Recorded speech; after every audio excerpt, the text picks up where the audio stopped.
بسم الله الرحمن الرحيم.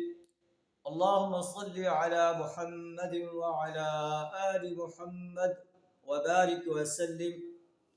عن عبد الله بن عمرو رضي الله عنهما أن رجلا سأل رسول الله صلى الله عليه وسلم: أي الإسلام خير؟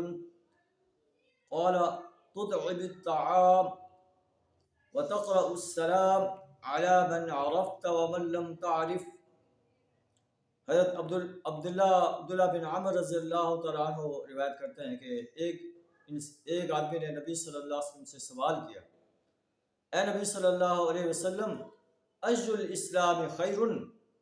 کون سا اسلام بہتر ہے، یعنی اسلام میں کون سی خصلت بہتر ہے؟ نبی صلی اللہ علیہ وسلم نے فرمایا: تطعم الطعام، تو کھانا کھلائے، وتقرأ السلام، اور لوگوں پر سلام کہے، علی من عرفت ومن لم تعرف، اس شخص کو بھی سلام کرے جسے تو پہچانتا ہے، اور اس شخص کو بھی سلام کرے جسے تو نہیں پہچانتا۔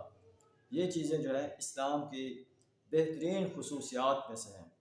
اللہ سے دعا ہمیں بھی انسانیت کو کھانا کھلانے، انہیں سلام کرنے اور انہیں ہر قسم کی جو ہے آسانی فراہم کرنے کی توفیق عطا فرمائے۔ وآخر دعوانا الحمد للہ رب العالمین۔